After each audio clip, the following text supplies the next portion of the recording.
ஒரு காலத்தில் ஒரு நகரத்தில் குபேரன் என்ற செல்வந்த வணிகர் வாழ்ந்து வந்தார். அவருக்கு கோபம் ஒரு பெரிய பலவீனம்.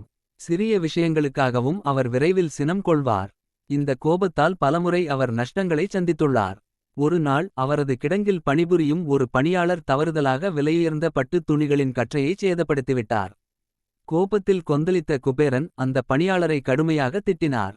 உனக்கு அறிவு இல்லையா? எவ்வளவு பெரிய நஷ்டம் தெரியுமா? நான் உன்னை வேலையிலிருந்து நீக்குகிறேன் என்று கத்தினார். அந்த பணியாளர் மிகவும் பயந்து மன்னிப்பு கேட்டார். ஆனால் குபேரனின் கோபம் அடங்கவில்லை. அதே சமயம் அந்த நகரில் ஒரு ஞானி வாழ்ந்து வந்தார். அவர் குபேரனின் கோபத்தை பற்றி கேள்விப்பட்டிருந்தார்.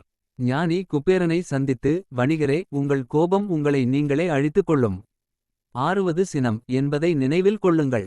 கோபம் ஒரு கண நேரத்தில் வருவது, ஆனால் அதன் விளைவுகள் நீண்ட காலம் நீடிக்கும் என்றார். குபேரன் ஞானியின் வார்த்தைகளை அலட்சியப்படுத்தினார். ஆனால் அந்த இரவில் அவருக்கு தூக்கம் வரவில்லை.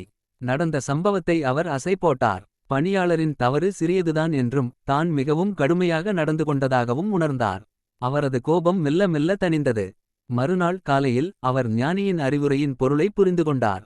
குபேரன் உடனடியாக அந்த பணியாளரிடம் சென்று மன்னிப்பு கேட்டார். சேதமடைந்த பொருட்களுக்கான செலவை தானே ஏற்றுக்கொண்டார். மேலும் ஞானியிடம் சென்று தன் தவறை ஒப்புக்கொண்டார். அதன் பிறகு குபேரன் தனது கோபத்தை கட்டுப்படுத்த கற்றுக்கொண்டார். ஆறுவது சினம் என்ற ஆத்திச்சூடியை தன் வாழ்நாள் முழுவதும் கடைப்பிடித்தார். அவர் ஒரு பொறுமையுள்ள, இரக்கமுள்ள மனிதராக மாறினார்.